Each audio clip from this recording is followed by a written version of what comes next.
The mashed potatoes hit the floor with a soft, wet splat. My hands trembled as I stared down at the mess I'd made, an honest mistake, the kind any tired woman could make. But the silence that followed told me it wasn't going to be treated that way. Heather didn't yell. She didn't gasp. She just smiled, slowly, deliberately. "Well," she said, setting down her wine glass with that clipped, calculated grace she always performed.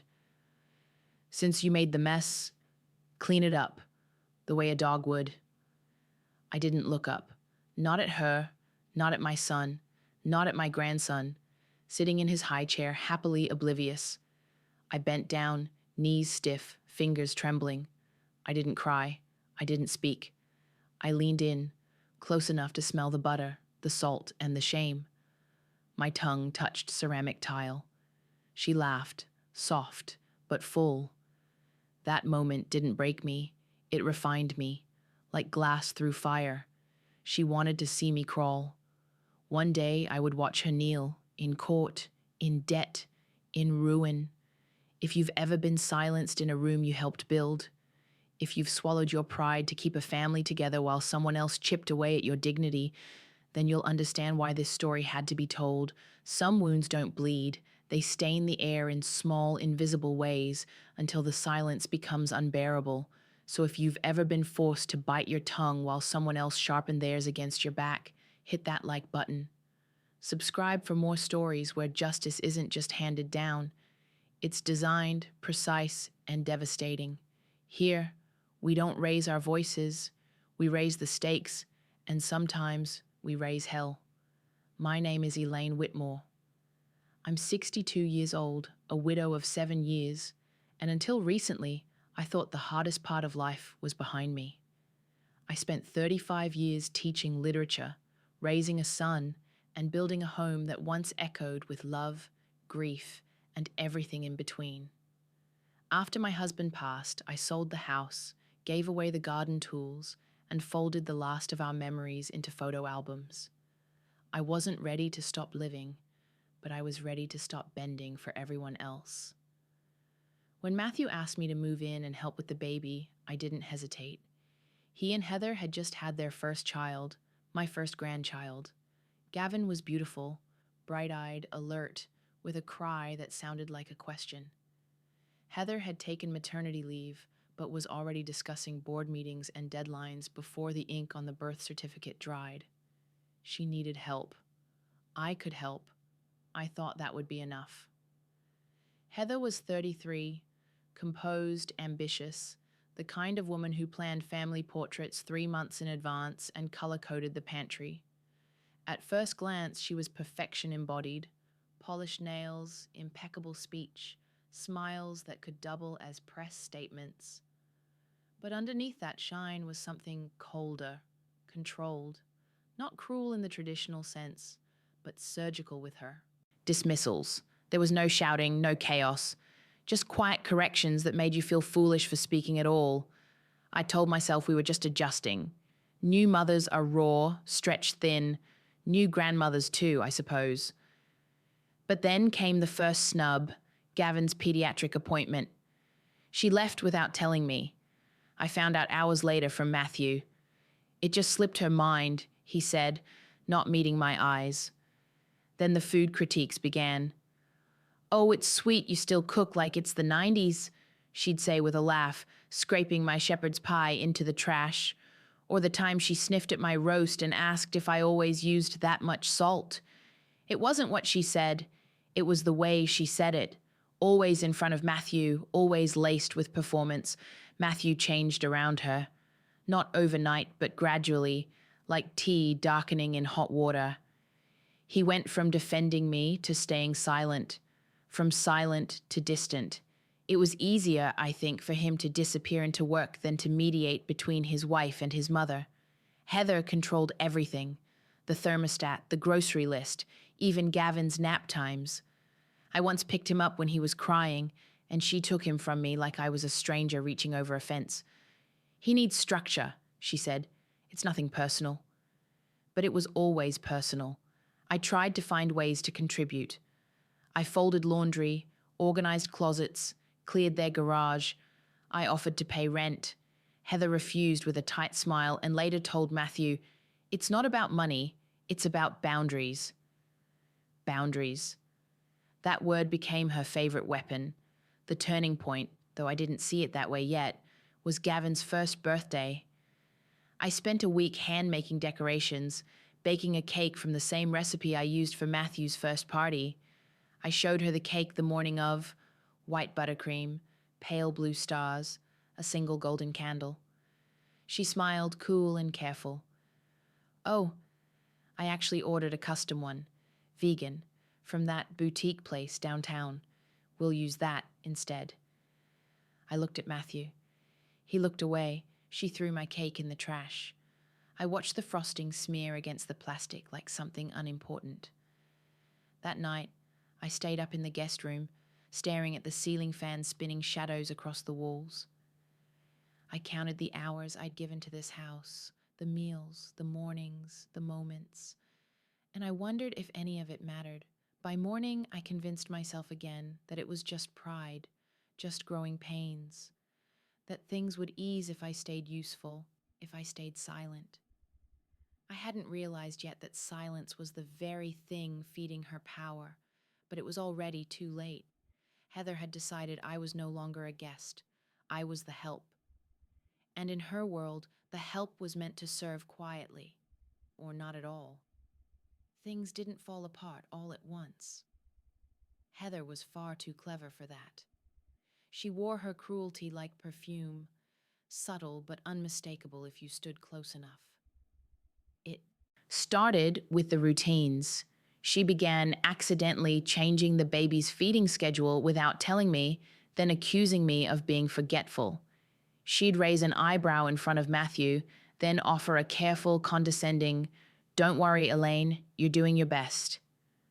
One afternoon, she placed the baby monitor on the highest shelf in the laundry room and then claimed I left it there after folding towels. "You need to stay sharp if you're caring for an infant," she told me. Her voice was quiet, but the implication was not. I started second-guessing myself. Was I slipping? Was I in the way? At night, I replayed every small thing I did wrong, misplacing a pacifier, reheating formula too long, folding onesies differently than she preferred. The more I tried to stay useful, the more she twisted my actions into liabilities. Then came the lies. Heather told Matthew she found me asleep with Gavin still in my arms. Completely untrue. But Matthew didn't ask for details. He just looked at me with tired eyes and said, "Just be careful, Mom." I stopped being trusted. I was still in the house, still helping every day, but my presence was now quietly treated as a threat to their routine.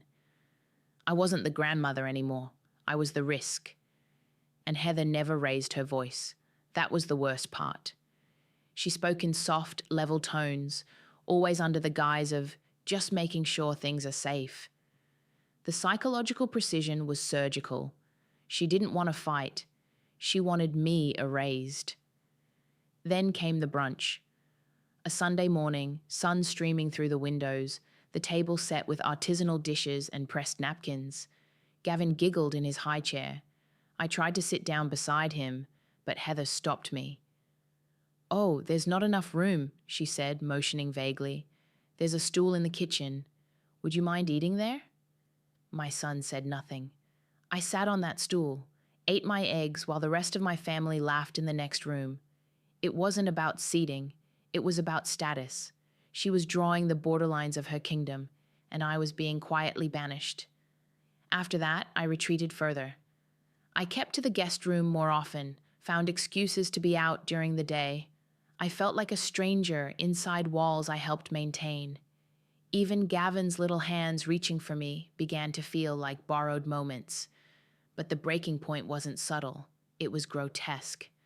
A Thursday evening, I had made dinner, nothing fancy, just mashed potatoes, grilled chicken, and steamed vegetables. Gavin had been fussy, so I rushed a bit, forgot to wipe down the counter before serving. As I moved a bowl to the table, my elbow caught it. The mashed potatoes hit the floor with a thick, sloppy thud. Heather stood silently, hands on hips. Matthew was checking his phone. I bent down to grab a towel, but Heather stopped me. Number, if you're going to make a mess like that, maybe you should clean it properly. I froze. Like a dog, she added, with a smile too smooth to be real. My hands clenched around the towel. The room was quiet. She didn't raise her voice. She didn't need to. Her power wasn't in volume. It was in control. I looked at Matthew. He looked away. Gavin babbled, unaware. I didn't speak. I didn't argue. I knelt down. I leaned in, and I let my tongue touch the tile. It was buttered, salty, warm. Heather let out a satisfied exhale. The towel stayed clenched in my hand as I stood, walked to the sink, and washed my mouth out. Slowly, deliberately. I could feel my heart beating in my throat. I didn't cry that night. I didn't even feel angry. What I felt was something heavier, cold, quiet. Not because of what she did, but because I had let it happen. I had allowed myself to be diminished in the name of family. I lay awake until the light shifted from night to morning. And then I made a decision. I wouldn't run. I wouldn't yell. I wouldn't retaliate with the same sharp tongue she used. I would end her carefully, quietly. I would take away the one thing she valued more than control, her image. And I would make her fall in front of everyone she thought she was better than. By the following week, I had shifted, not outwardly, no confrontation, no change in tone, but something internal had hardened. I moved like ice now, still and deliberate. I offered to help less. I watched more. I no longer tried to win approval or maintain peace. I simply observed. Heather, in her arrogance, didn't notice the difference. She assumed submission. What she failed to see was calculation. I began documenting everything, not out of revenge at first, but necessity. I needed to understand her. So I took notes. Every comment, every passive-aggressive slight, every moment she fabricated reality. I wrote it all down. She ran her coaching business from the converted study upstairs. Executive wellness consulting, she called it. I started listening more closely to her calls. Her voice would change, overconfident, performative, oozing false empathy. I knew sales talk when I heard it, but some of the promises she made to clients didn't sound legal. One evening, I watched her edit a client's testimonial video using someone else's footage. She laughed to herself as she sliced clips together. That's when it clicked. Heather wasn't just cruel, she was careless and fraudulent. I reached out to an old student of mine, Patrick, now a forensic accountant. He had a sharp mind and a soft voice, and he owed me a favor from long ago. I told him what I suspected, that Heather's business was a hollow shell, built on lies and illegal shortcuts. He didn't blink. Send me what you can gather. Quietly. So I did. I began pulling records, her business mail, delivery receipts, screenshots from her digital dashboard left open when she stepped away. I created backups. I exported client lists, intercepted one late invoice she tried to hide. Patrick combed through the documents in silence. His reply was measured but firm. She's exposed. If this gets audited, she's finished. I didn't rush it. Each evening I continued playing the role. I helped with Gavin. I stayed cordial. I offered small pleasantries at dinner, but the space between us stretched tighter. Heather had no idea she was already standing on the edge. Matthew began to notice something was off, not with me, but with Heather. I fed him small truths, dripped carefully, a line here, a detail there, enough to open doubt without pointing blame. I wanted him to discover it, not be told. Then I emailed him a single file, an Excel sheet, no subject, no message, just numbers, invoices, account names, and one highlighted note at the bottom. She's hiding liabilities. You're a co-signer. It took him 2 days to reply. When he did, it was one line. "Is this real?" I answered, "You already know it is." He didn't speak to her that night. I heard him close the study door and lock it behind him. The next morning, his tone with her was different, colder. She noticed, of course, but she blamed stress, work, anything but truth. By then, I was nearly done assembling everything: client complaints, proof of tax avoidance, impersonated feedback forms. I even found the fake LLC she funneled her payments through. The final piece came from one of her former clients, a woman named Rachel, who had paid Heather nearly $8,000 for a 6-week life transformation program and received little more than PDF worksheets. I contacted Rachel anonymously and sent her documents that proved the scam. She responded with 2 words: "I'm suing." That's when I knew it was time to begin the real unraveling. This wasn't about punishing Heather. This was about restoring what she thought she had the right to strip from me: dignity. And that would cost her everything. The unraveling began like a whisper. No explosions, no screaming. Just a series of quiet, strategic cuts she didn't see coming until it was far too late. The first was the IRS. Patrick helped me submit an anonymous complaint with attached documentation, false earnings reports, omitted client payments, undeclared secondary income through her shell LLC. He assured me it would be reviewed. "If half of what you sent checks out, she'll have a team of auditors crawling through her accounts within the month." Next came Rachel. True to her word, she filed suit: civil fraud. Heather received the notice on a Monday morning. I watched her from the kitchen window as she opened the envelope by the mailbox, her fingers trembling just slightly. Her phone clattered to the pavement. She didn't even pick it up. By the end of the week, Heather's coaching business was flooded with refund requests. I had discreetly sent evidence to 3 more of her clients, all women she'd overcharged and underdelivered to. They were vocal, connected, and furious. Her once curated Instagram page became a war zone of accusations and screenshots. She turned off comments, then the entire account, but the damage lived outside her screen. Still, she didn't know it was me. Not yet. Matthew stayed cold.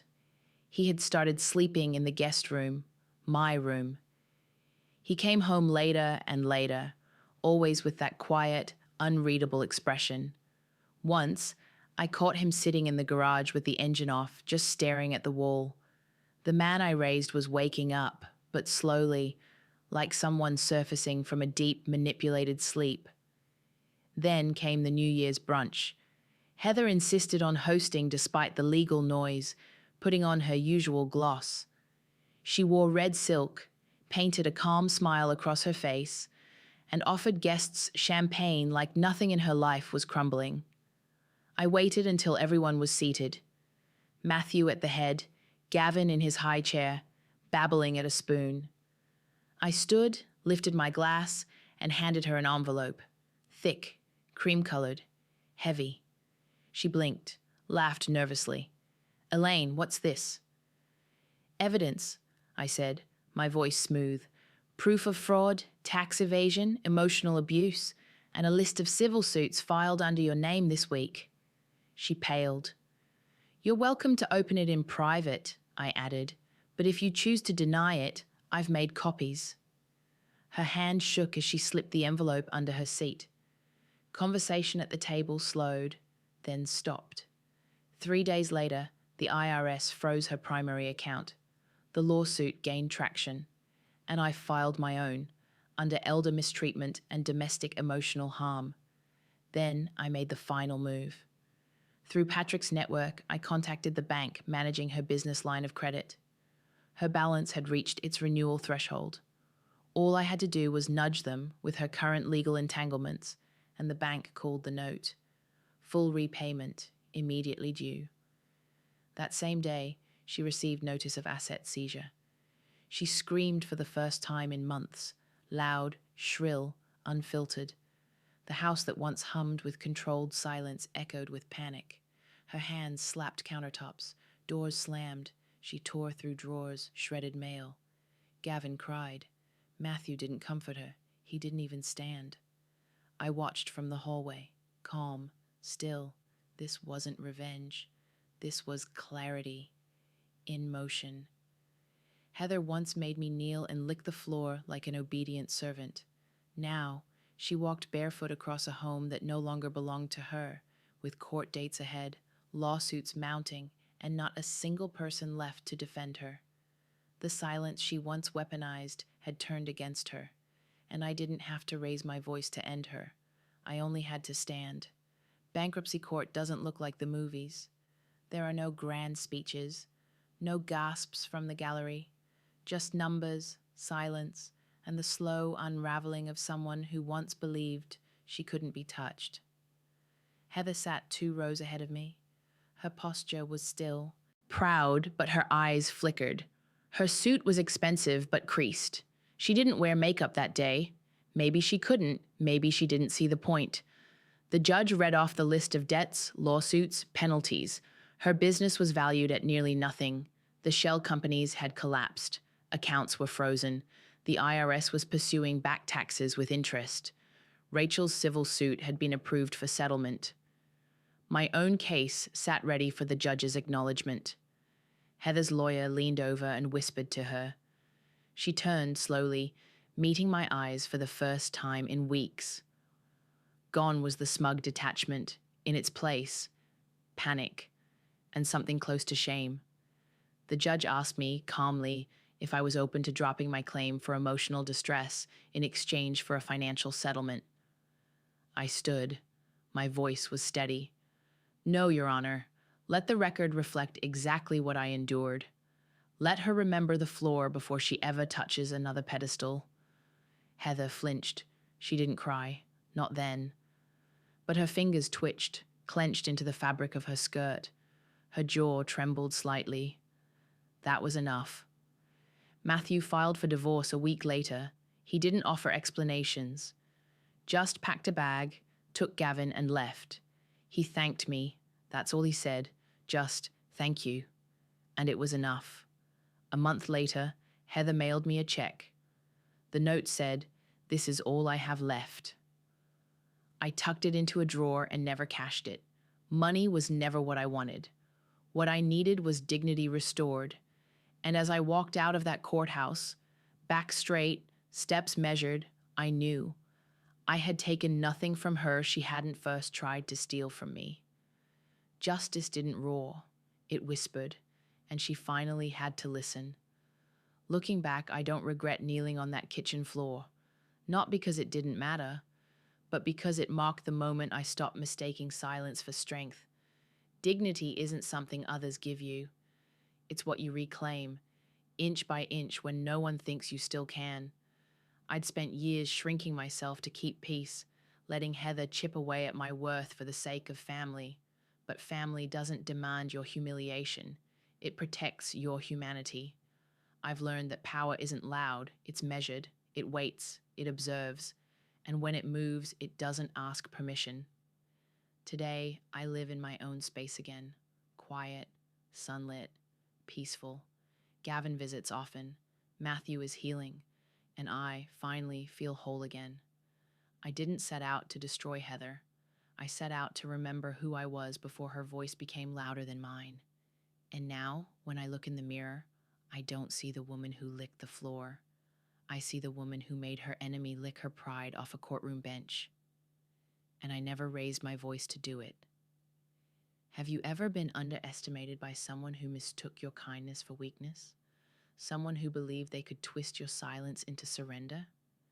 Tell me your story in the comments. Because here, we remember the quiet ones, the ones who rise without screaming, who reclaim their voice without cruelty. And if you believe in justice that doesn't just punish but transforms, make sure to subscribe. Like this video if you know the weight of dignity reclaimed. Every story you hear here is built from truth, precision, and the belief that power doesn't always roar. Sometimes, it moves in silence and levels everything in its path. We don't forget, and we don't forgive easy. We remember.